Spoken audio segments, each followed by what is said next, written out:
rises up and it's like this buff baby popping out of the water. It's like, Buff baby. here you go. Boss baby. We missed out No. on Buff Baby, Eye of Webbish Bog. We need it. And you know what? That was on my list, and I'm glad you addressed it. Incoming transmission from an unknown source. It seems to be urgent. Patching them through. They're calling themselves the HoloNet Marauders. Hey everybody, welcome back to the HoloNet Marauders podcast. We are back for episode 41, I think, guys. 41. We took a week 41. off. We're regenerated, our batteries are charged, and we're ready to go. I'm joined here by my Bombad pals, Jamie and Matt, the two people that probably would want to own a pet Gorg. Yes. I figured I would get that in here yeah. because it's remembering Resistance Day or something. So Yeah. there we go. Resistance Just Week. throwing it in there. I'm glad somebody else is, because Hey, yeah, there's more of us, guys. There's more of us. There are more of us. you're right. And speaking of there's more of us, and speaking of the sequels and all that awesomeness, we're joined here by the one and only Palpamemes. How's it going, man? What's going on? I'm pretty well. How are you guys doing? Doing all right. Thank you for coming on. Very excited. Thanks for the invite. I love doing these. So Yeah. So we'll be getting to the sequels. We're gonna kick off doing a little mini interview of Palpamemes here, as I always do with our new guest that we have on. And then we're gonna get to maybe some Mando stuff. We'll see. We're gonna get to our favorites and least favorites of the ST. Keep it interesting there. And what else do I have on here? We'll speculate what's gonna happen post TROS. Because there's been rumors about the Finn show and whatnot, so we could have fun with that later. But my first question for you, Palpamemes, is what got you into Star Wars, and what kind of turned it into you becoming a Star Wars creator on YouTube and whatnot? I think I'm like most people with Star Wars, where it's something I grew up on. My dad showed me it. The first movie I ever saw in theaters actually was Revenge of the Sith. I saw it when I was 5 years old in theaters, and I remember ever since then, I just loved it. I just fell in love. The fondest memories I have on it aren't necessarily from the movies, which I watched all the time, but really the Battlefront games. If you guys ever played those, the classic Battlefront games. God, man, yeah. When I was a kid, I would play those so much, and of course, I had a bunch of the toys and whatnot. But overall, the prequels when I was a kid, I liked the originals. I just never watched them because they were too deep for me to understand. I just like the prequels because it's just fun action scenes and stuff. I mean, genuinely, this is when I'm like 6 or 7, and the prequels are really just kick-started the obsession that I have now.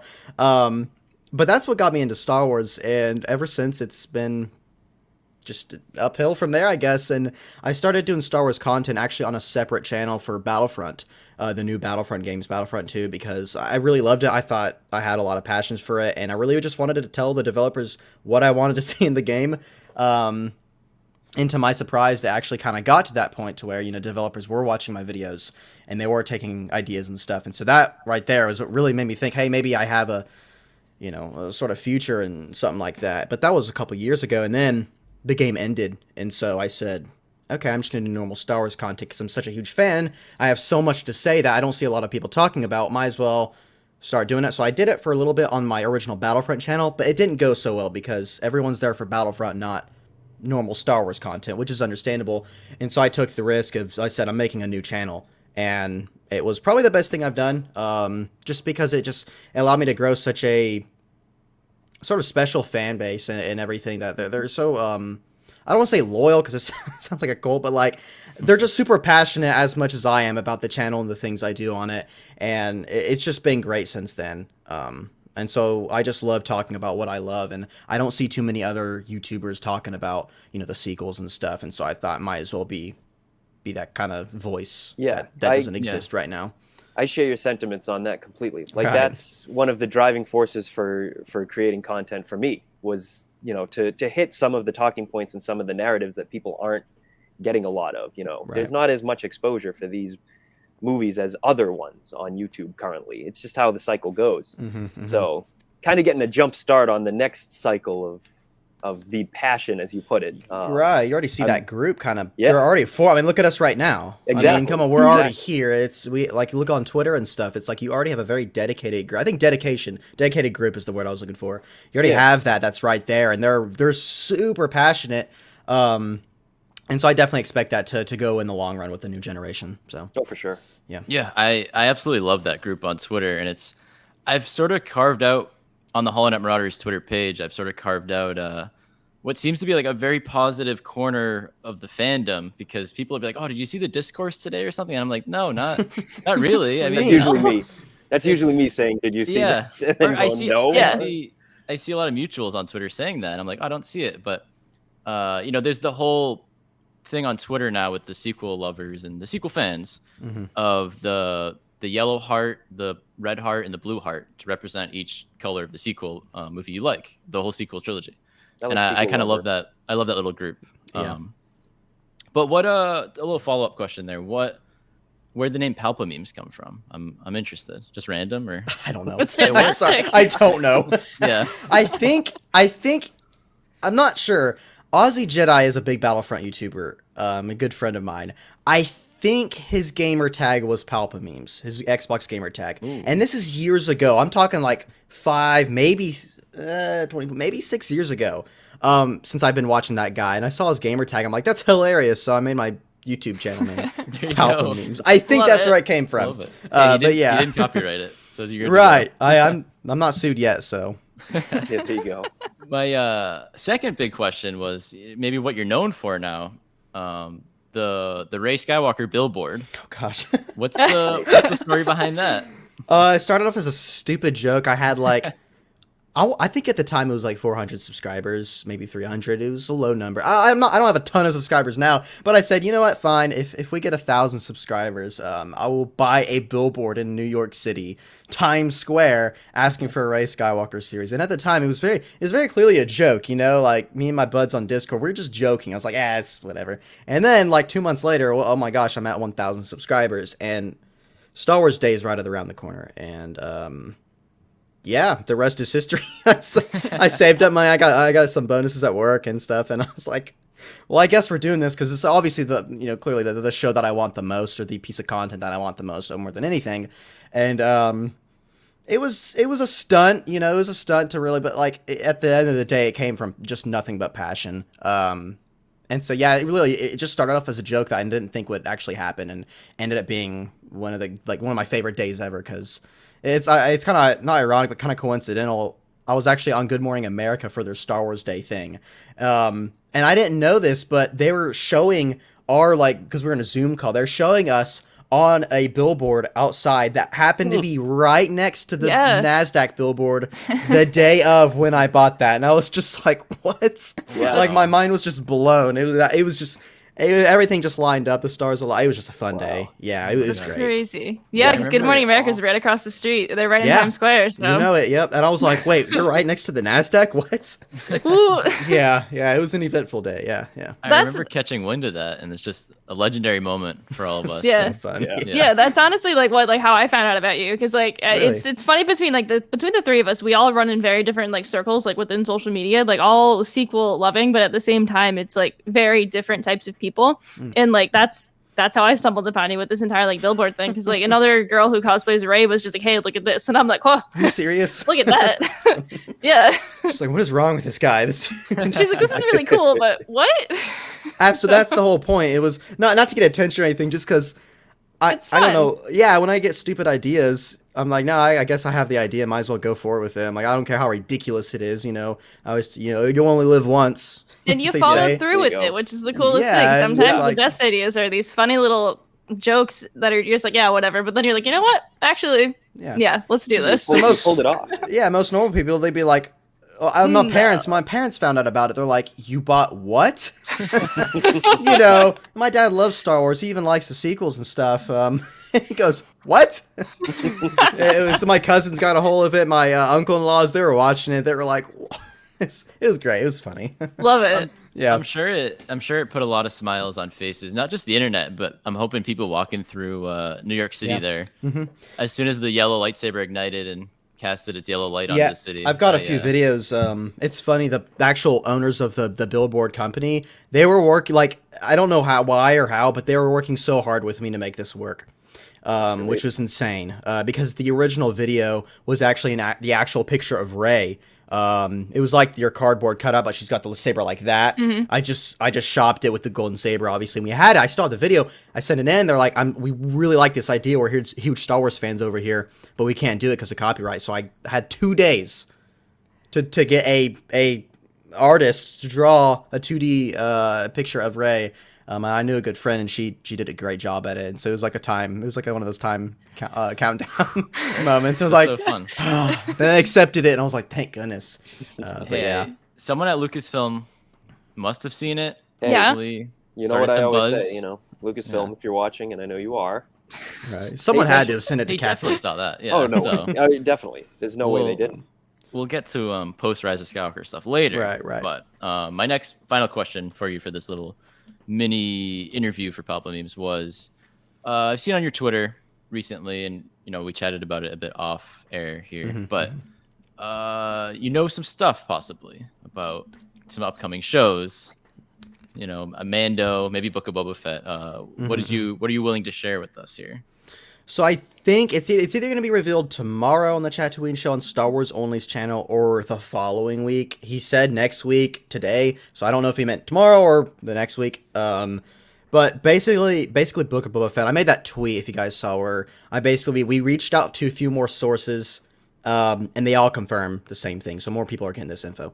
And basically what I posted on Twitter, I'll just say it here, is if you loved what The Mandalorian Season 2 did, you're going to love what Book of Boba Fett does. If you hated what Mandalorian Season 2 did, you're not going to like this. That Who said, what I hated can't Mandalorian season 2? I know, honestly. say... Yeah, I loved it. I have some issues with it, but I mean, shoot. Yeah, there's ups and downs of everything. But Yeah, like, I was smiling the couldn't whole tell you way a through. single person who hated Yeah. it. What? Yeah. I It's joked rare. but- Interesting. I joked with Jamie earlier that we loved it obviously, but I could see some people being like, oh, it's like Saturday Night Live, like, oh, who's hosting Yeah. this week? Who's 'Cause hosting this week? It's a cameo each week, so The cameo of the week. That's yeah. But that was a blast. So And this looks like they're continuing it and stuff. But that's really all I'll say. All I'll say is I'm very excited. Good. All right. We're Okay. excited that you're That's excited. We're excited So- that you're excited, Yeah. and we'll be looking forward to the news. we Yeah, have similar you know, tastes, so that's being that it's bodes well. true, yeah. No, we're not going to see Rey in this show. There's not going to be a huge time jump. Wait a minute. That'd be insane. Dang though. it. But Ray's dad.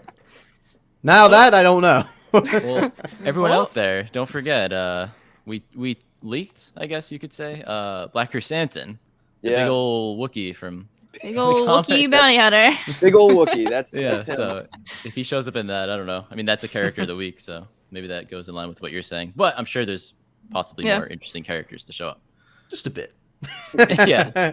We'll see. More interesting than Black Chrysanthemum. I don't No know. way. A little bit This more is big. dialogue. This is big. Right. A little bit in there. With that being said, let's move on to our sequel talk. Yeah. The do meat of this podcast episode, I guess. So we're gonna go through. We're gonna go across the board here. We're gonna talk about our favorites of each sequel film, and then after that, we'll do least favorites. Or up to you guys. Should we do least favorites first and then favorites? We don't want to. What do we want? Like least favorite moments, right? least favorite moments, least favorite things. Yeah, usually don't you say bad news first and Yeah, then then do the you- good news and to Okay, like okay. soften it Okay. up? All right. like that. Can I go first then?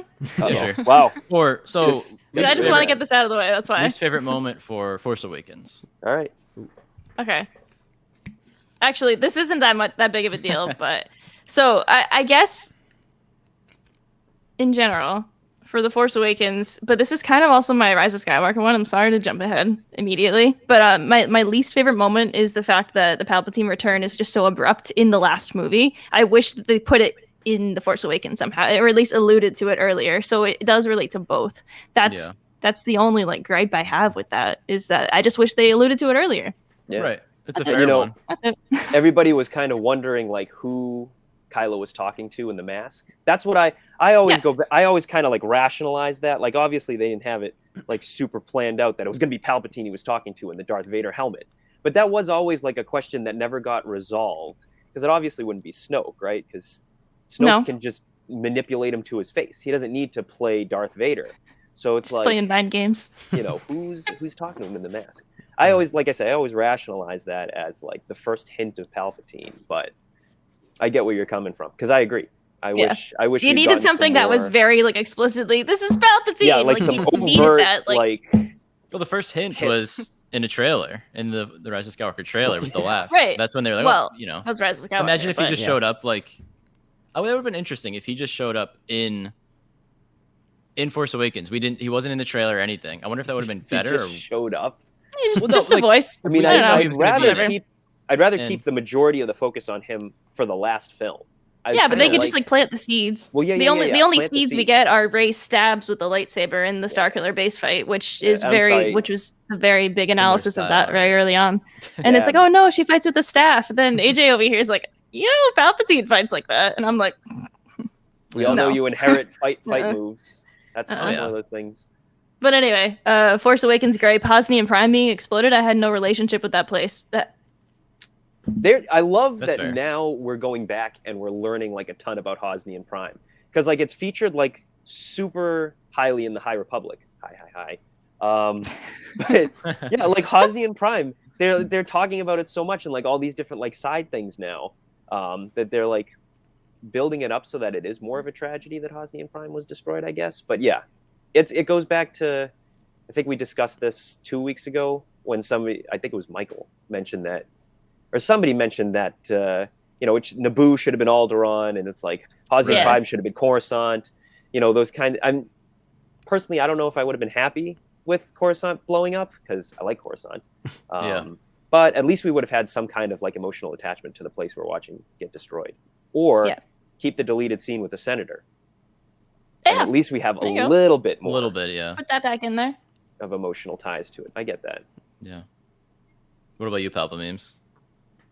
I think the whole Starkiller base might be my least favorite. Although I get it, I understand when you're bringing it back, you have to have that. You have to have that threat. I think, like, if I were in charge, I would have had the buildup of Starkiller base be for the final movie in the sequels. So, like, the final thing is Starkiller, right? So they got another Death Star, and it'd be built up better rather than this just there. I still love it. I still love the design. I love how it's on Ilum, on Fallen Order. But I think, yeah. Honestly, Force Awakens, it's not my favorite Star Wars movie, but oddly enough, I have like no complaints about it whatsoever. Everything is just so well executed. Yeah. So That's funny. it's hard for me to say, but that probably. That's good. Yeah, I pretty much agree with you there that when coming up with my list here, I was like, I can't really think of a great complaint for Force Awakens and like you said, it's not like top 3, top 4 of my favorite Star Wars movies, but like you say, you can't complain about it. But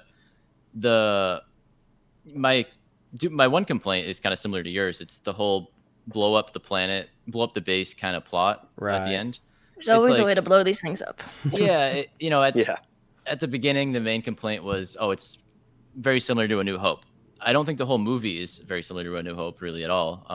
There are a lot of parallels there, but having this big base, it's bigger than the Death Star, and then they blow it up in the first movie. Like if it was kind of like you said, if they saved it for the final movie, or if it was just there and they didn't blow it up, I don't know. Because you have 3 movies to flesh this thing out. I mean, you don't need to have it. I don't know. You Maybe didn't if need they sabotaged it some way. I see what you're Exactly. saying. That's a lot of people used to say that. Sabotage it, like cripple it, but don't destroy it. Yeah. Because this goes back to like the original Star Wars. George Lucas didn't know if he was going to make a sequel, so he had them blow it up in the first movie, so you can get like the full arc in there. But then when the final movie comes along, he goes, I get another Death Star, I guess. Yeah. Like Another Death Star. It's pretty bad. another Death Star, and it's bigger. And but yeah, and this time around, you can avoid that because you're making 3 movies. But yeah, and it's always funny to me, like Starkiller Base doesn't even get blown up by our main character; it gets blown up by Poe, which I love. Don't get me wrong. Right, Each person right. really has like something to do, but it isn't even like the big victory moment. Anakin gets to blow up the droid control or spaceship donut thing. What is it called? Luger Hulk? The Luger Yeah. Hulk. Yeah. In Phantom He gets to Menace, blow right? up the Luger Hulk. Luke gets to blow up the Death Star, and Rey gets to spinning. Good trick. Because you're just like Kylo this. Ren, while Poe gets to blow up the big space station for this episode. I never thought of that really, but yeah, that's a good point. I mean, Wedge blows up the second Death Star. Yeah. So, Well, did you just say Lando that? blows up the second Death Star with Wedge. I think both- yeah, With okay. Wedge. They both. I think Wedge delivered the final blow, maybe, but maybe I'm wrong.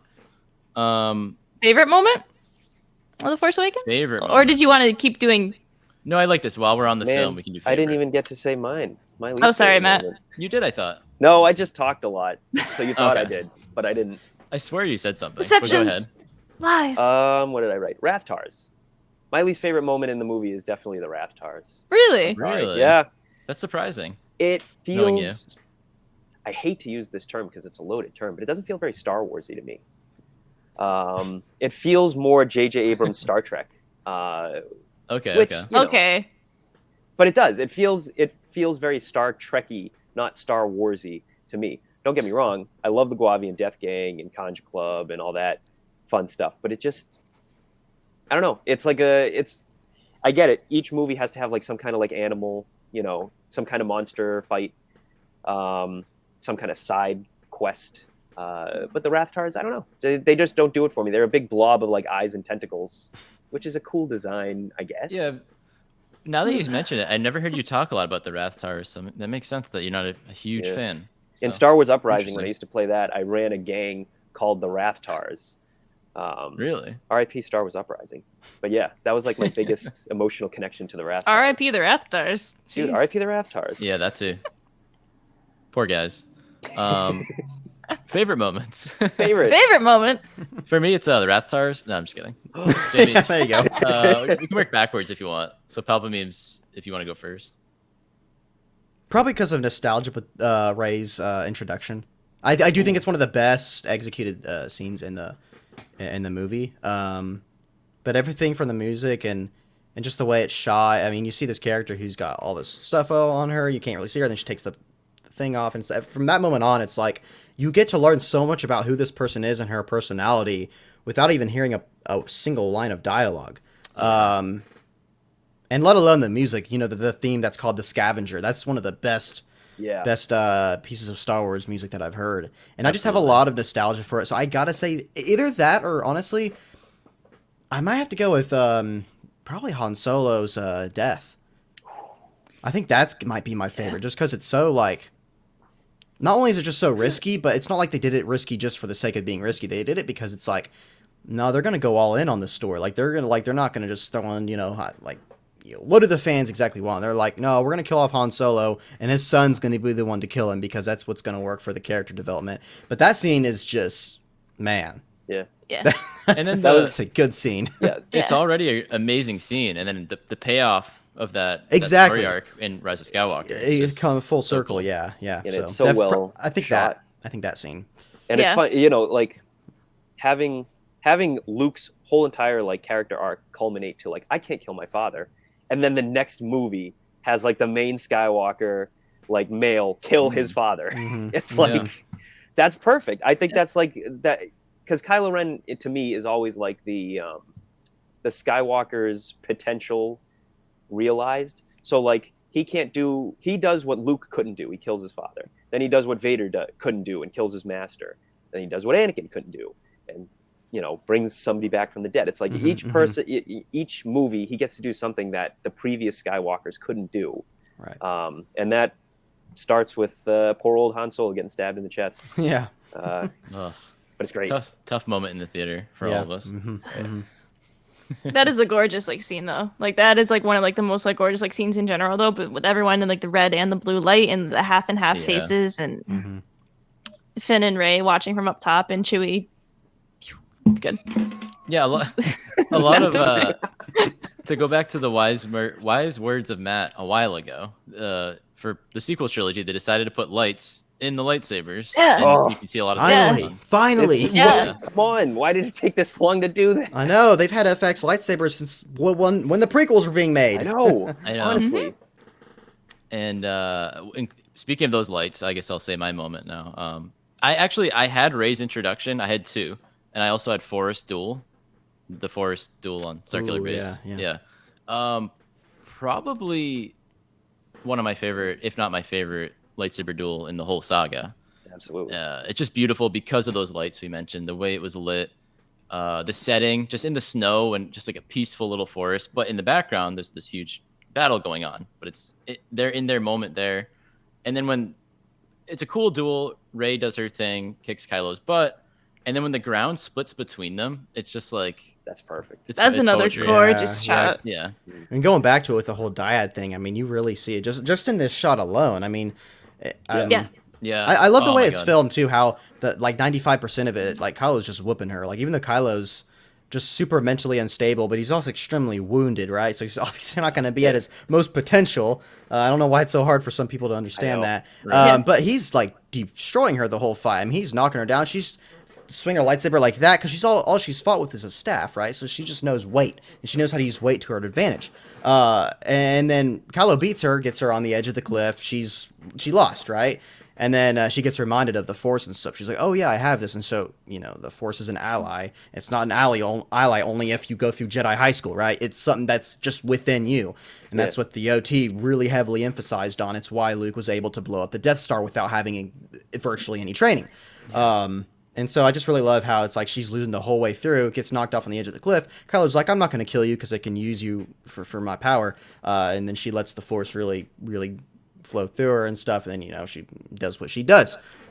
It made a whole lot of sense to me. And so I've never understood why people said it just made no sense. And I'm like, everything's clearly Perfect lined sense. up for why the events culminated the way they did. I think something feel like- people forget right off the bat is that Kylo dispatches of Rey like immediately. Yeah. Like people forget that she literally gets her head like crunched on a tree as soon as she meets Kylo. And Finn has to like step in and like hold him off because she literally just like got destroyed like right off the bat. Yeah, and Finn gets people a do couple forget good that. swings in there as well. Like Yeah. that's like one of my like favorite like mini moments of like the movie is like the fight between Finn and Kylo. Yeah. Excuse me, there might be some loud noises outside. The fight between Finn and Kylo is like good enough because like Finn's holding his own and then Kylo just straight up punches him. Yeah. The punch I know. gets me Brutal. every time. The punch and the spin and slice right up his Yeah, back. Kylo's like That's right. showboating the whole time, and Yeah. No, but it's But- great. I mean, that Finn stepping in to save Rey is like the Han stepping in to save Luke. Yeah. It's It the is. same kind of dynamic. It's like poetry. It's like Yeah, It yeah. rhymes. Nice. There you go.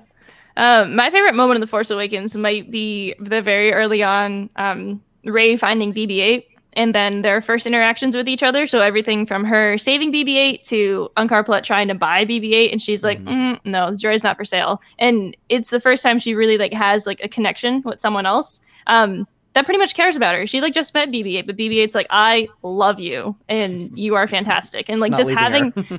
like it's fantastic. Like just I love that. And then it's obviously they are with each other for like the rest of the series, and he still is Poe's droid, but he is also Rey's droid as well. And I love to see the droid relationship with everyone in Star Wars. I love the Yeah, antenna absolutely. too. How in all Yeah. three movies she fixes his antenna. Yeah. Yeah. And That's by, so- like, I just love that. by like Check the on last it. one, he's like, look, it's good. Yeah, It's he's good." he's like waiting for her. Yeah. That's great. I love Oh, that. that's good. You guys like stole all of my favorite moments. Yeah, we do. You've But got I last each time, anticipated Cutter. this. I almost said anticipated something else, Matt, but I thought you were going to say it, so I No, didn't. I'm probably not going to say what you were going to say. Maybe we could talk about that after. But I'm going to say the first maybe 10 or 15 minutes of the film. Yeah, I was not going to that- say that. No, I know you weren't. I think But that the, is the first probably- hour of the film is my favorite. Yeah, I think the scene. first like 2 hours and 25 minutes of the film. is That's a good scene. I like that Yeah, scene. yeah, Yeah. it's great. But no, like the first 15 minutes, like the Jakku village raid, that's probably my favorite moment of the film because it's like such nostalgia. It's burned into my brain. Like I know every line. Like that whole scene, like impressed itself on me when I was watching it in the theater for the first time. I'll never forget it as long as I live because I mean that was a big moment, right? Like the first time I was watching Star Wars, never thought I'd be watching Episode 7, and now I'm actually watching it, and I remember Poe and Lor Santeca BB-8 busting through the beaded door, The I hear it curtain. in my head Yeah. now, yeah, the curtain, and then of course the stormtroopers and Kylo Ren coming out and stopping the bolt and Finn. It's just that whole sequence is just so it's nostalgic for me. I know Palpamemes said earlier, Right. it's a nostalgic factor, and it's so funny to say that for something that happened like 6 years ago. Not I even know, a it's like- decade. Yeah, I'm Yeah. already nostalgic for Rise of Skywalker. I know, I know, right? yeah, I seriously. don't know what's going I was a kid on. when I watched this, but I so distinctly remember Mhm. everything about seeing that scene in theaters, and every time I see it now, it's like it brings me right back to that. Yeah, it And just when- sucks you right in immediately. Like It's it. perfect. When Kylo blocked and froze the bolt from Poe, like that sent me back like 10 rows in the theater. I was like, Oh my wow, that was nuts. Just the noise and everything. But You know, Lord Santeca saying everything that he says to Kylo. You know, he basically Right. lays out the entire sequel trilogy right there in like the first 15 minutes. His entire arc is Yeah. basically spoken upon. Exactly. You know? Exactly. The First Order rose from the dark. You did not. did not, You know, you can't you know. deny the truth that is your family, and ultimately that's what his entire arc is about and what it's concluded by. And even going back to Seriously, what yeah. he says to Poe, you know, there cannot be balance without the Jedi. Mm-hmm. It's Yeah. it's great. It's good. Fantastic. And what were The you gonna honorable mention was Maz's Castle and everything on Takodana. Oh, yeah. Okay. Honorable I love Maz's mention, Castle. Sidon With our guy Ithana. Sidon. Oh, yeah. But yeah. Let's move on to Last Jedi. What do we got? Oh yeah, let's. So least favorites for the Last Jedi. My least favorites for the Last Jedi and Rise of Skywalker are just kind of things I wished were in there. You guys think that counts? Yeah, I mean, Yeah. it's sure. We missed already opportunities. Opportunities. Toss Yeah. it in. Yeah. Yeah. I went into the movie theater. Or should I? Someone else go first? I went first last time. Go ahead. I'm You going already again, why not? started. What are you doing? What am I doing? I went into the Last Jedi into the theater wearing a denim vest that Jamie helped me make. Jamie made it. I helped design it, I should say. I And put it had everything together. It had a patch on the back that said Knights of Ren. There you go. I wish the Knights of Ren were in the Last Jedi and kind of set up Yeah. presently more in the story than they were in I love two boy bands in the Star Wars universe: the Knights of Ren and the Bad Batch. Those are the only two complete sets of Funko Pops that I own, right? Because they're the Yeah. only full complete sets of figures that they make for those characters. But those two boy bands and two boy bands only. But the Knights of Ren, oh my gosh, Knights of Ren, Ride or Die. That is something that I we'll talk about that later. But I agree, AJ. We can talk about Very, it now. I mean, very sad that I they don't weren't know. in I The Last agree. Jedi. where Because we were get they the in one Last shot of Jedi? them. We get the Yeah. one shot of them in like the Rey's like dream sequence Yeah. in like in the Force Force Awakens, and then you don't see them at all. And then we only see them in Rise of Skywalker with the one stormtrooper that They're says just "Ghouls," standing. I know. just standing And And they menacingly. walk Menacingly. really cool. And Yeah. I love them, They and do I walk love cool. that they were in it, and it was just fantastic to see Right. them. And then they all just die. Yeah. Hey, we'll get to see more of them in the The comics. comics. Mm. Yeah. I'm Crimson excited. Reign. I'm excited. Fingers for that. crossed. Very excited for the reunion tour of the boy band. So Yeah. Yeah. that's it. I Matt, don't even how know if they're about all you, boys. All the stunt guys were, but anyway, different story. Matt, how about you go second here? Okay. I guess my least favorite thing, you know, I'm always like a huge defender of Finn's arc in The Last Jedi. I love Finn's arc in The Last Jedi. I love the whole adventure he goes on.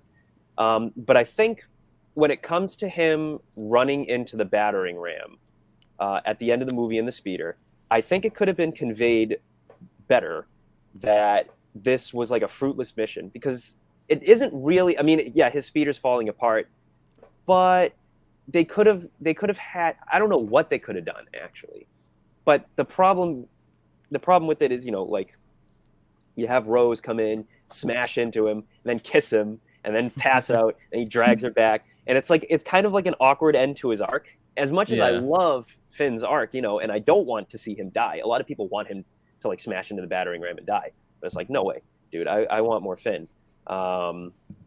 But to have him, because the message, I like the message. You know, it's not fighting what we hate, but it's saving what we love. That's important. That's an incredibly important message for Star Wars. That's literally like the crux of the OT. But to have Finn kind of smash the battering ram to save his friends, basically, you know, in an act of desperation, doesn't come across as fighting what he hates, but saving what he loves. So I wish that they had Finn maybe more angry, more vengeful, and his speeder falling more apart to the point where it's like on its last ski. And Like- it's him like running. Yeah, almost like a completely fruitless, silly thing that we know is not going to work, but he's just so desperately like angry at the First Order for everything they did to him. Then to have like Rose come in and kind of calm him down and save him Yeah. that way, I think would have worked better. So yeah, you know, if you guys are making a special edition, I got some ideas. Interesting. Okay. I like that. Jamie or Palpamemes, whoever. You can go. I'll go. The whole Canto Bite sequence. Oh. I understand its importance for Finn's arc, and I like Little Broom Boy. No, I really like that kid. Yeah. But for me, I don't know if it's the setting or anything, but it really takes me out of the movie. I don't want to say it doesn't feel like Star Wars, because, I mean, Star Wars is in such an insane universe that I think it's kind of like the Rathtars situation, but, There you go. you know, where it's like, it doesn't feel, I don't know. It's I very just don't different really than the like main it. story, and I think I agree Yeah. with you in the sense of it Mhm. takes you out of that story because it is so different from its story. However, Like- I think it's very Star Wars, Oh, very I very love Star Star Wars. Wars. I think it is. I think just for me, it's like I understand the importance of it. He needs to find this person to go get here for the. It's still about the mission. I don't know. I'm The with- story I'm- aside, the location and all those aliens like yucking it up at a big Yeah, casino, yeah. that is very I- Star yeah, Wars. Yeah, I yeah. appreciate the design. Like if you've watched the documentary, God. Ryan Johnson and the crew spent so much Mhm, time on this mhm. beautiful set, and this destination is awesome for Star Wars, and I love the addition of it to the lore. Mhm. But I do agree with you, Palpamemes. You know, Matt and I have talked about this, and I don't dislike it, obviously, and I don't think you maybe do either. But Right. it's Just my least favorite It part. does Something I would kinda- change. It can and be do a your little bit least different. favorite. Yeah. Yeah. It is a very odd thing to me. Like they're running out of fuel, and they're being chased by the First Order. They're about to be wiped out, and then they're on like a casino planet. You know, I know they're looking for the guy, but it does kind of take you out of it a little bit. Mhm. So Yeah. we're I have a little lot bit to say, split here. At the risk of us being here for like an hour and a half. No, I will say that I love Canto Bite for the production design, for the location. Absolutely. You know, and my favorite thing about it that nobody talks about is just how my favorite era in Star Wars is the New Republic / like Cold War era. So like between the originals and the sequels, and the Cold War doesn't get enough talk at all. But I love that the Master Codebreaker is literally dressed like James Bond, and they're literally Yeah. like walking around as spies in a casino, Mhm. surrounded by like all these crazy aliens in tuxedos, which I cannot stop saying. It's my favorite thing. But I just love that. I love the concept. I love the idea. And you know, even like when Rose shows Broom Boy the ring, you know, that reminds me of Casablanca when they're in a bar, you know, and they're literally the resistance sneaking under like the Nazis. I mean, just that whole kind of like espionage, Cold War feel Right. to it. I really dig. I really get behind. Yeah. And yeah. So yeah, I love Canto Bite. I always like perk up when that part comes on, which is so funny because it's like the opposite of like everybody else. Yeah, it's all subjective. Everyone just No, I sees know, it differently, and I nothing. Of course. That's what's great. That's why I love conversations. You know, it's like I Matt can see just- something one way, see it another. So Matt just Right. really, really loves aliens and tuxedos. I Like love that's the I can't say I That's the dislike that. I funniest quite thing. enjoy that too. There we go. In episode 3, Papa Noida, literally George Lucas as a Pantoran. Yeah. Oh my god, and he's in a tuxedo, dude. Oh, beautiful. You can't get Aliens any in better than that. tuxedos? You can't get any better. at the At opera. the opera, At right? the opera, Squid yeah. Lake. Yep. Squid Lake. Brilliant. To jump off that, I guess kind of like I was going to say my least favorite moment in Last Jedi is how they don't know who to call, so they call Maz, and she's like, "Oh, I have a union dispute," and like it's funny, and it's just I a know. hologram of her, but it's just like, what is happening? I want to know what's going on with her. Like I wish she could have been like, "Oh, union disputes. I have a Master Codebreaker here with me if you want to come by." Like that would have been a killer story. Like that would have been really fun, but I think that for me, my biggest gripe with Last Jedi is the fact that it's like 4 days. Like, If they that. fly. It might be shorter. It's But like 18 hours. It's so short, and like Because there's it's- so they much have going 18 on hours at to once. do And like the first time we like saw it, I honest to goodness was very confused because they flew. Like the main plot, like I was like, how is this all Literally, happening like they at fly. once? Like and then yeah. So They that's fly my now? only gripe with it. Okay, look, that is a really good moment in the Rise of Skywalker. So we're gonna get there. I like it. I like We're it. gonna get What's there. up? Also, Rey mhm. flies now in the new Lego game, so Right. she just has a jetpack. Oh, and everything, so yeah. You should Holy cosplay crap. that. There you go. Yeah. jetpack. Yeah. Good We could idea, acquire list. it. We could find a way. Oh, I got people. We'll find a way. Did we all give our least favorites? I think I we think did, so. right? Yeah. I think so. Yeah. Okay. On to our favorites of Last Jedi. Porgs. Hey. All right. Porgs. Jamie goes first. Totally. Jenny, you go first. Porgs. Porgs. But actually, the throne room scene. Mm-hmm. That's it. Beautiful. That's very That's it. fair. That's all I All can right. say. Moving on to the Rise of That's Skywalker. it. Moving on. Yeah, everyone in agreement. But yeah, everything from Kylo really being Ben Solo in that moment of deciding I'm gonna kill Snoke in this moment, and just that entire sequence, and then taking on the guards and the fight of them working together and the Force being balanced for once in like forever. Mhm. And then the whole join me and don't go this way, and the lightsaber ripping in half, and I remember Rey gets getting- away in Snoke's craft, which we never see, and I then know. I wonder Huck's Right. trying to What did like it look move his coat and goes to like kill Kylo, and then he's like, "Oh, I'm not gonna do that." Like, and then it's just Kylo declares himself supreme leader, which Yeah. is It's one of great. my favorite things in the Perfect. entire sequel It's trilogy. very Mhm. Kylo. And I I'm Supreme love Leader now. the I love the visions they both have right before, right? They're talking about their visions in the elevator Yeah. where Yeah. you join me. No, you join me. Mhm. They're both right. Then that's always how visions work, right? Like it's always correct from a certain point of view. So you always have to figure out like, well, how does this end up happening? And both of them kind of jump to that conclusion, which is again one of the problems that The Last Jedi addresses. You know, jumping to conclusions based on visions. Yep. But yeah, that's like the perfect build up to that scene is two people having the same vision, interpreting it wildly differently, but then it coming true anyway for both of them. Yeah. I remember during the throne room scene in the theater, I was just having like hot flashes. Like I could feel my face was getting hot when Snoke died. The lightsaber comes and Rey grabs it. I was like, holy smokes. Like, what? Holy Snokes. Yeah. Holy But, Snokes! Holy I say Snokes. that a lot on purpose now. Lose that M, it is now an N. Holy Holy Snokes. Snokes. Palpamemes, what do you got? Can I just say Luke? There Yeah. you go. Love it. Literally everything about Yeah. Luke is genuine, like the greatest piece of storytelling I've ever seen in Star Wars. Is like the greatest arc that I've seen in a movie. I might be exaggerating, but I maybe not. It's probably my favorite arc that I've ever seen in a movie. Obviously, we're talking about scenes, so yeah, I guess I have to say moment. Definitely I think the whole idea of the only time we see Leia giving up and actually failing, the second that happens is when Luke comes in to save her. Yeah. But everything Luke on Crate Crate and Octo, whatever you want to say, is just, my mind was just like blown. And then they show that he's not even there, and I was like, what just happened? And of course he died, but I was like, I know everyone's like, oh, he shouldn't have died. I disagree. He died in such a powerful way that I'm like, you can't top this. There's no other better way for him to go. Right? It's like, so say he lives through the Rise of Skywalker, trains Rey, and then dies after that. I mean, isn't that just Yoda? Like, that's not, we shouldn't be retreading everything that we've already seen. But seeing Luke, like, because we saw him at his lowest point, right? I'd say that's his lowest point is at the beginning of Last Jedi. But funny enough, with the way the story goes, we end up seeing him at his highest point that we've ever seen him as a true Jedi Master. We really haven't seen that. You can say in Mandalorian, but he's a cool guy that goes choppy chop with lightsaber and There's a stuff. bunch of droids, yeah. He's wise, but this is like, no, he is like, he knows exactly what he's doing. So I'd say definitely Luke on Crate is just, I could rewatch that scene all the time. Oh yeah.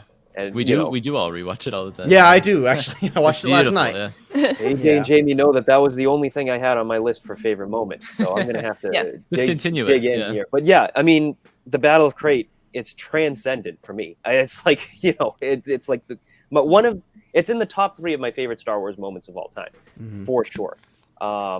Luke stepping out in halting an entire army as this perfect embodiment of the unkillable legend that is Luke Skywalker. And that's, the whole point of The Last Jedi is Luke learning that he has become the ideal Jedi that he saw in his father in the previous trilogy. And it's a culmination of that arc where he wants to live up to the ideal of the Jedi, and he loses his way and he loses faith in himself. And the Battle of Crate, him literally walking out of darkness into the light, it's like a perfect restoration of, he's restored faith in himself. And then he, steps out, he distracts his nephew without harming a hair on his head. He literally stalls him from killing his mother because Kylo is ready to mow down everyone in that base. That's like the order he gives right before marching in. He apologizes, and then he teaches Kylo one last lesson and stokes that conflict in him totally and completely. this, him becoming supreme leader and then marching on, the resistance and destroying it should be like the high point of his entire career as Kylo Ren. But it ends up being like the lowest point where he's sitting there on the ground cupping his father's dice that aren't even there, looking like defeated and lonely. Literally because Luke showed him that the dark side is not the path to take. He cannot find peace if he's going to continue down this path. And he pushed Rey away. Rey was like Yeah. the one thing he felt, and then because of his actions, she's like, no, she's not going to take that. Exactly. And that, like, seeing Luke and then Rey, he's like, I have nothing. Like, what am I doing? We get literally she closes the door on him, which is like that's as clear as it gets. Like, yeah, she's it's like no. you can't, if you want her, you can't be bad guy anymore. Sorry, she's made that clear. And that's why I really hate Duel of the Fates, is because it took the conflict that was within him and ripped it out and threw it away, and bye-bye. He's cool. He's literally they took away the very thing that made him such an interesting villain, is that he's a god-awful villain. Exactly. This guy can't lead the freaking like he does in Rise of Skywalker. He sucks at it, though. Yeah. He's got too much conflict. He is like the ultimate version of what a great Jedi is. A great Jedi cannot become powerful because they're torn. They cannot choose a side. Star Wars is all about choosing sides. You can't be conflicted. You can't be stuck in the middle. Yeah. So, to have that conflict means you're weak and, you're a loser. So, sorry, Kylo. As it were. And that's why the Knights of Ren come in, just to give him backup and look intimidating. That's true. And the last thing I guess I'll say, sorry. Okay. I don't want to be too much of a chatterbox. I feel like I'm like chattering. I was just going to say quickly to, Palpamemes mentioned, we see Luke at his lowest and we see him at his highest. And when we see him at his lowest in the film, he's always saying like sarcastic jokes and this and that. And he's like, what do you want me to take on the First Order with the laser sword? Like, why does he, first of all, why does he say laser sword? He's too like. That's literally because he like doesn't care. And he's showing her like, oh, I don't care. He's trying to push her away because he can't trust himself with her ultimately. The fact we is what he tells see him Yoda. Take on the First Order with the laser sword. Cool. Yeah. It's like, that's it's beautiful. thing. Oh God, guys, that's my favorite Last Jedi moment. Yoda just appearing and then bops him on the head with the little cane. Bops him on the head. Just looking on the horizon. Like Biff and Back to And then just like all the laughter the entire time. You guys see the interview where Ryan initially had the idea of that being Anakin, but he was like, no, because there's already such a good established connection between him and Yoda. It's got to be Yoda. I'm like, I was like, yeah, no, I completely agree with that. It had to be Yoda. Yoda is the previous Grand Master who, watched his temple burn. It has to be Yoda. Yoda and Luke are tied through destiny with that fact in mind. They both, feel like they let the Jedi down. And they both learned from their mistakes, grew to accept that, and trained and inspired the next generation to carry on the fight. It has to be Yoda. Can't be keep it simple. They were just kind of master and apprentice, Yeah. He definitely wanted to parallel, a lot of the stuff from Empire and whatnot too. So that was the best way to do it. Yeah. Who had Matt? You had more thoughts, or no, I was just gonna say, you can cut this out, but I was just gonna say that my favorite thing about the Battle Crate, and Jamie and AJ are gonna roll their eyes, but it's very Arthurian, very Luke Skywalker is literally like King Arthur. His arc is very King Arthur-esque, and literally his death, the Battle of Crate, is literally the Battle of Camlan. If you know anything about Arthurian mythology, it is when King Arthur fights his traitorous evil nephew and dies on the battlefield and is whisked away to Avalon, which is supposed to be like this magical, mystical island that's powerful in magic, to like recuperate and heal. But most renditions have him die on Avalon, which again, Avalon is basically just Octo, and Luke, passes on to the Force in his version of Avalon after fighting his traitorous nephew. It's like the perfect end to Luke's analogous journey to King Arthur.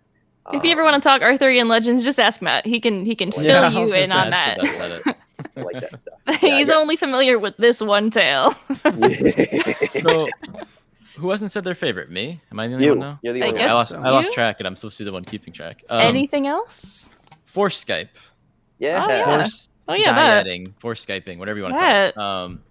That was just such another cool, other than Force projection, we see this new Force ability, and I guess it's only because of a dyad, but Snoke starts it. We don't really know, I guess, the beginning of it. But Snoke's lying. It's so cool to see that, and it was such a genius way to get the dual protagonists, I think, as Ryan Johnson called them, right? To get them, they met in the forest and in the interrogation room on Starkiller, but to get them to like be alone with each other and kind of develop a relationship. Interpret that however you want. But it does get what's the word?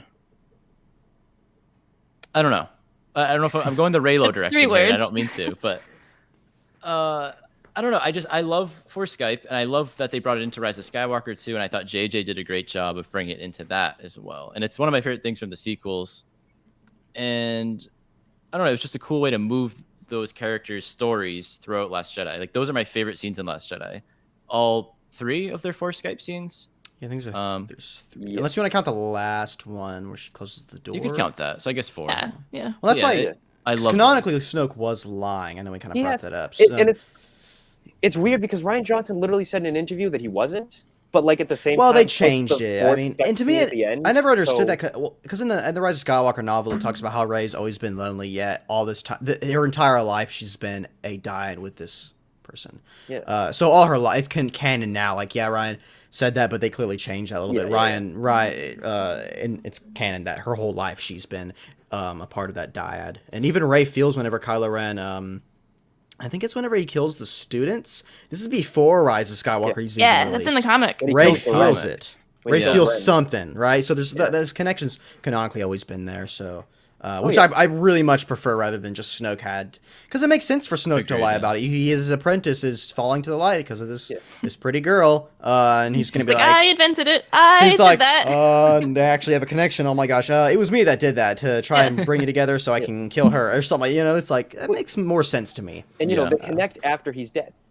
They Exactly, have that yeah, connection after he's dead. yeah. So it's It's pretty to clear. continue the Force Skype What, like- after that makes perfect sense. What kicked off the Force Skype though? Because that's the The first time we- Force Awakens. Yeah, the Force She Awakening. got it. That's why There she we go. could like reject There him we and go. stuff during that interrogation scene. Don't Yeah, forget, It's almost like a Literally. magnet, like, but it's opposite, so it's reflecting. Yeah, there- them does that make literally sense? just coming in contact Yeah. with each other That's that just first how time I've- was really what just kind of like made it It's turn just on reflective, essentially. yeah, and that's how I've always imagined Yeah. it and And stuff. that's- So I love retroactively, it. we can look at the Force Awakens like that. It's Yeah. great.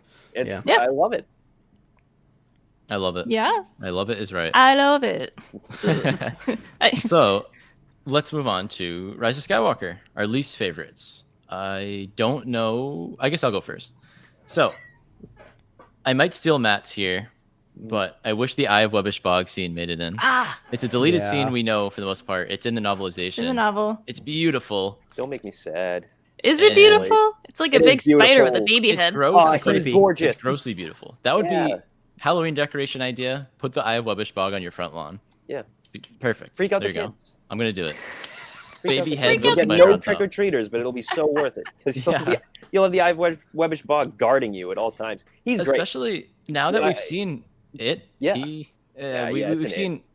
We've seen it now in the Vader comics, the Gregory Yeah. Pack run now, talking to Vader And and it's awesome. It's like Talking all about the wiggly Wayfinder. and creepy and weird. yeah, He actually Ah. uses the giant baby that he's sitting on. Like the giant baby Yeah. is a thing. Like it has its own like. does it have like a body? connection. Yeah, it The has a body. baby have It's a body. very weird, but I love it. In the Vader comic, he's holding the Wayfinder. The baby is holding the Wayfinder in his arm, and That's right. and when the I keep calling him the Oracle, when the eye rises, Oracle. it is like, oh yeah, I'll give it to you. He like rises up and it's like this buff baby popping out of the water. It's like, Buff baby. here you go, Here's Boss the Eye of baby. Webbish Bog. We missed out No. on Buff Baby, Eye of Webbish we Bog, need it.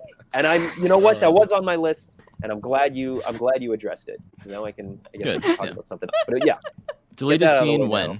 special edition. I'd like to see it. anything Yeah, else. actually, that's. I already mentioned my least favorite in like the very beginning, with Right. the whole Palpatine thing. But I guess in general, other least favorite, the fact we don't have any of the deleted scenes yet.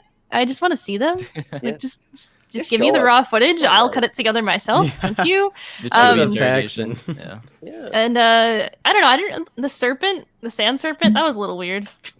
That was odd. Hey, It was clearly Serpent! just set up to show Ray healing, It was like, Yeah. Right. show this setup. I Yeah. guess. What I say about the Rathtars, you always have in every movie. You got to have that little. gotta have a creature. You have to have that Yeah. monster side mission. The moment you mentioned Rathtars earlier, I was like, oh yeah, the serpent. I think that one of the things in general, so something with me and the sequels and the timing of the Mandalorian, the timing of AJ and Matt are well aware of this, but when Mandalorian season 1 came out, it came out right before Rise of Skywalker. before Rise of Skywalker, right? Yeah. That bothered the hell out of me that it was right before, because it took all the momentum away from the sequel trilogy, and I'm like, huh.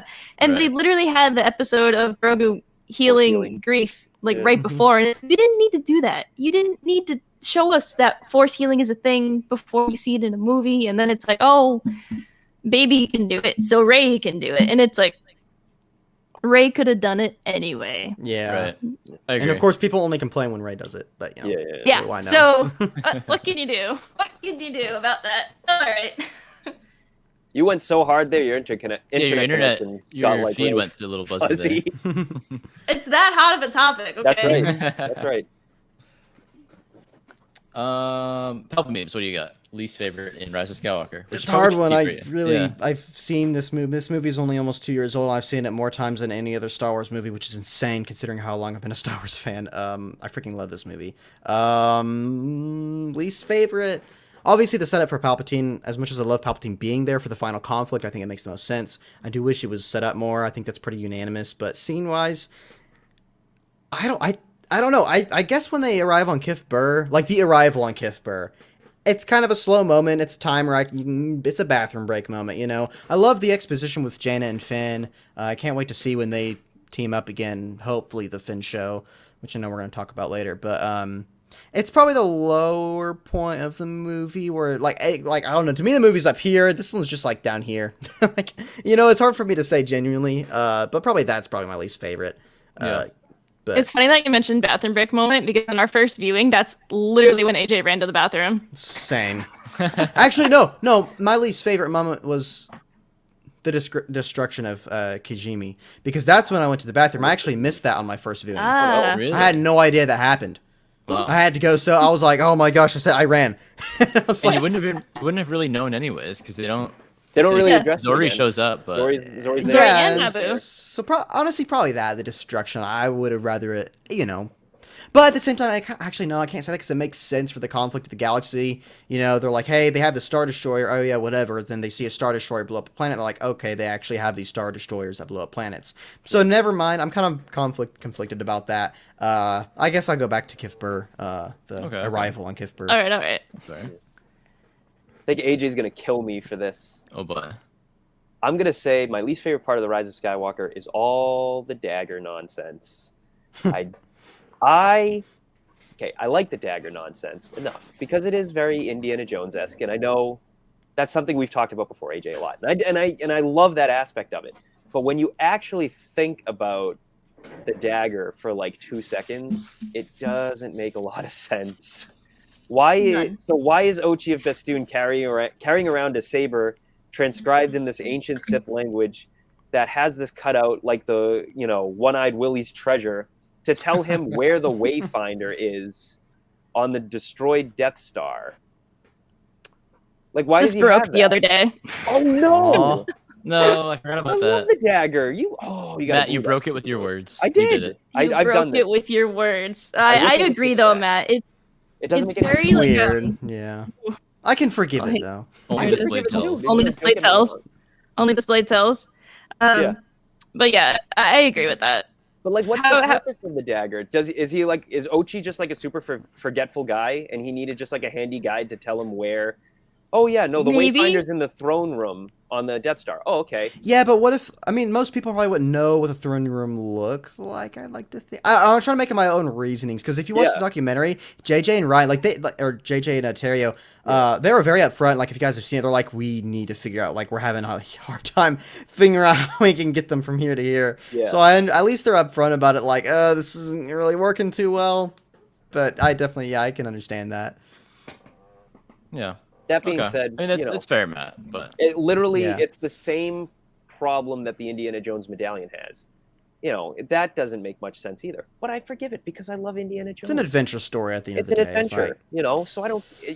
So it doesn't bother me. It's like I love the dagger. it's such cool. a small part of the movie that I'm like, whatever. It's like, It's a cool okay, prop. I'm not gonna get hung up on it. It's Used like, to kill Rey's parents. That might also be. I might say that's an honorable mention. Is the fact that if you just watch the movies, you have absolutely no idea how Rey is related to Palpatine, like at all. because Right. they do not explain that his son is a clone. They do not like at all. It can be inferred that he's a clone. We can infer till the cows come home based on the context clues they gave us in TROS how Palpatine came back, but we cannot figure out how the hell he has a son. I mean, That's right. other we than didn't- the obvious thing, but we don't want to think of that, Ugh. so we No, got to figure no, out no. something else. And yeah, they don't explain it. We have no idea. And so I'd probably say that's an honorable mention, a big honorable mention. Okay. Yeah. Yeah, because I remember that was like the big thing. Like, oh, did Palpatine have sex? I know we didn't want to mention it, but that him and was Slime Moore. What's going on there? no. No, we don't want to. moving on. But everything Favorite. leading up to it, and all this new content is just pushing us Oh, yeah. right in that direction. Just to be It's like, kind of hey, insane how more like, clones. sequels are getting decanonized, and literally every single Star Wars show that's come out in the past 2 years is connected to the sequel trilogy. Right, Absolutely. comics. Yeah, Specifically, we got Rise of the- Skywalker. No way in hell. Yeah. No way in hell. I love that. I love it. It's such a. It makes me feel so good. I've been trying to tell these people for so long now. And then Mando season 2 comes out, and we literally see freaking Snoke clones. You Yeah. know. And we see that Grogu is being used as the asset and catalyst for the blood of Palpatine's clone body. I'm like, thank you. Thank And you, even, Jon like, Favreau. The gallery, the Disney gallery, whatever you call it. We Yeah. see Filoni and Favreau talk about the sequel trilogy and the connections and whatnot. And the Yeah. most recent one that Mark Hamill even talks about, he's like, oh, we see Luke in the sequels. It's a different time. It's a lot later. And it's what we've all been saying all along. But, weirdos out there, I guess. Actually gone a lot longer than I thought we were going to, so I think we should just do rapid fire Rise of Skywalker favorite moment. Yeah. Right. Yeah. Ben Rapid Solo fire? and Han on the Death Star debris. That's a good Favorite scene. moment from the Yeah. sequels, I think. Yeah. So, I have a lot to say agree. about it, but I'll say that's a Rapid good scene. fire. rapid fire, Matt. Okay. The resurrection. I love Rey's resurrection. It's a great ending to the saga. It's like a great culmination of everything that's been built up over the 9 movies. Mm-hmm. I'll go either Ben Solo's sacrifice or all the Jedi giving power to Rey. Oh, Mhm. all the That's Jedi good. is so good. Rapid That's fire again as well. The Be With Me scene and just everything dissolving yep, into the yep, stars yep. and just seeing it and hearing all of those voices, including the animation one. the So we hear music. Kanan and then we hear Yep. Ahsoka. Oh, the music is so The good. yes. cosmic Oh. force, as it were. Mm. Beautiful. Perfect. Beautiful. Love it. I Right. love how we all picked like pretty much the same like. Yeah, sequence we're of all on the scenes. same page. Yeah, pretty much. Perfect. So recently, there's been rumors going around about a possible. I don't know the origin of the source. Matt, you might know it better than I me, don't. or one of you guys. There's rumors about a Finn show coming to Disney Plus at some point. A Finn project. I would assume that includes Rey as well as Has to. Lego Holiday Special, which I love. It was so much fun, and they, it was a Lucasfilm approved thing, right? So they know that they touch upon that Rey and Finn have their Jedi Master and Jedi Apprentice relationship. So it's like, okay, one day we're gonna get this. Do you think these rumors are true or what? I mean, I think it's inevitable we'll get a Rey Finn series thing at some point. Right. With one I made of a them. video. I or made a both. video on this actually 3 days ago. To me, the source is fake. Me and Star Wars only talked to some other people, and again, that doesn't mean whether it is or not. However, I can't say it's not going to happen because Lucasfilm knows exactly what fans want. Lucasfilm knows fans were disappointed. I mean, John Boyega literally said Kathleen Kennedy had a full-on conversation with him about the situation, and she's, I can't in my head think that she would not say that I can't see her not saying that we're gonna make this right for you, John. Like, it just would not make sense at all. And then John's also been open. He said he would love to come back as long as it's under Kathleen Kennedy, maybe with J.J. Abrams, and especially with the old crew and stuff. And then you've got Daisy Ridley, who not too long ago said that she expects to come back at some point, maybe after some more stories I told first. And so Lucasfilm has these actors in their prime and at this young age, and there's so much more story potential, let alone the whole situation with Finn as a character and stuff, the way that played out. They're gonna take advantage of it. They know what fans want. They know that, yeah, this is something we need to do, especially with Kathleen Kennedy being the head of Lucasfilm. She's gonna make it happen. Whether Rey will be in it or not, I I would hope so. I would imagine it's kind of like you have to have that duo there. I mean, it's Rey and Finn, right? Exactly. But I do think the source is fake based on the fact that he said that this show is more than likely replacing the Rangers of the New Republic show, which it's just completely false. That show's clearly still happening. They're just not in current production because they have 4 or 5 other shows in current production right now. I mean, is the Acolyte not coming anymore because they're not working on it right now? I mean, like.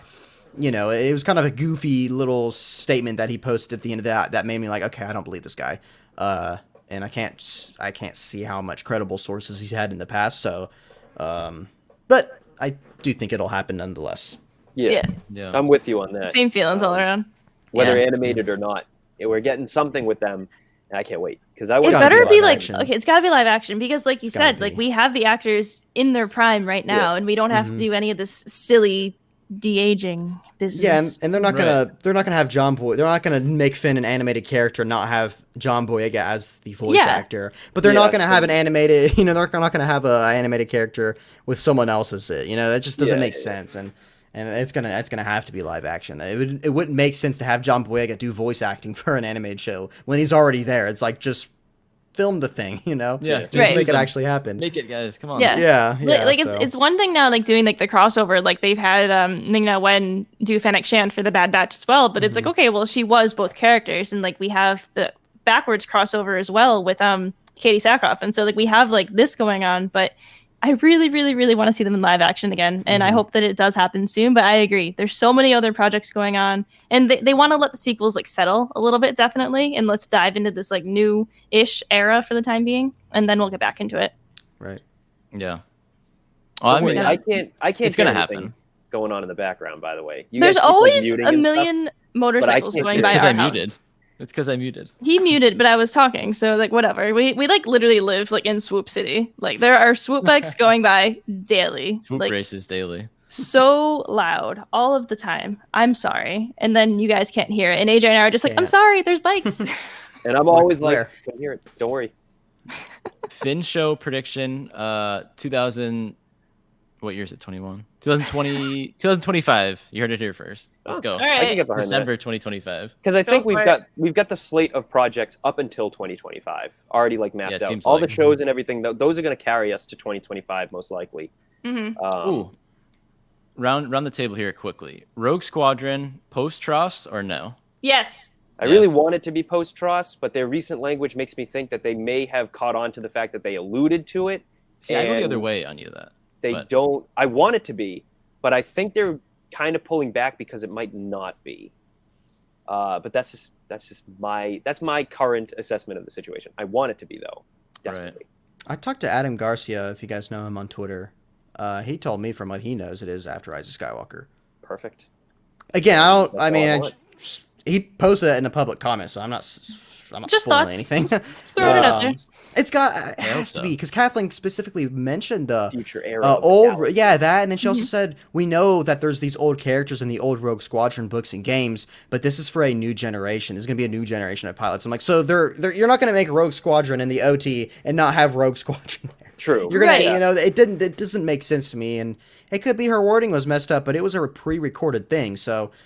I can't, it's a new generation of pilots. It's going to be the start of the, expanding on the new future era. The X-wing on the logo is literally a T-70 X-wing. Oh, they figured it out that it is finally. No. Oh, it's not. Yeah, because it's got the half circled. I'm engines. pretty sure it's a T-65. Because those have the full circles. This one has the half circles. But the problem is that like the wings. So, like, the circle is here, which one is and the wing, like, cuts off the top of the circle. Yes, AJ, I know it's an X-Wing, so you see the bottom half of the circle, but straight on, it's really hard to tell. It's hard to tell. It really is. It's honestly, an early logo. It's an early logo. They're just using, like a recognizable X-Wing profile anyway. Is it the Resistance era ones or the Rebellion era ones? I'm genuinely asking. The Resistance ones have the half cut circled. What number? Right. T-65 would be original Trilogy X-Wings. T-70s are 70s. sequel Trilogy X-Wings. Thank you. That's what I was trying to get. And if you want to get really nuts, let's go. There it goes. I heard that. You heard that I one? heard That was one, the yeah. T70 flying by. If you want to get really nuts, let's go T85s. Let's bring in the ones from Resistance. Actually, Speaking of no, that's the remembering ones there. Yeah, that's the ones that look most like. Is it 85s? I bring I'm in pretty the sure. T85s in live action. We've only seen them a handful of times. Isn't I haven't read the Alphabet Squadron books, but isn't that basically about post Return of the Jedi cleaning up like Imperial Yeah. Remnant? What if It's- Rogue Squadron is just that, but Resistance, that's what I want. new Republic dealing with First Order Clean it remnants or up. something? Led by Wedge, a new crew, new generation of pilots. I mean, yeah. That'd be cool. Be great. But yeah, sequel trilogy, guys. I like that. Fun God. stuff. I A like lot of that a lot. passion. Yeah. I like that a lot. Did we? I think we discussed a lot. Yes, we today. did. We did. A lot, and everything in between, and I'm very excited. So thank you so much, Palpamemes. Thank you so much Yeah. for coming on our podcast. course. Where Yeah. can everybody find you on social media if they aren't already following you? Yeah, so my Twitter, you can just probably search in Palpamemes, you'll find it, or my actual @ is PalpyYT, and then my YouTube channel is just Palpamemes - Star Wars. That's where you can find me. That's what I'm on. So Perfect. We'll Perfect. link you below with all of our stuff as well. Thank you, AJ. Thank you, Matt, for doing the show with us. This is episode 41. I can't believe we made it this far. Our next episode is actually going to be a lot of fun at Boston Fan Expo, which we're going to be really excited about. So stay tuned for that. Stay tuned on our social media. We're pretty much HoloNet Marauders everywhere on there. Yeah, that's it. Thank you guys so much for listening to the HoloNet Marauders podcast. Bye, everybody. see ya.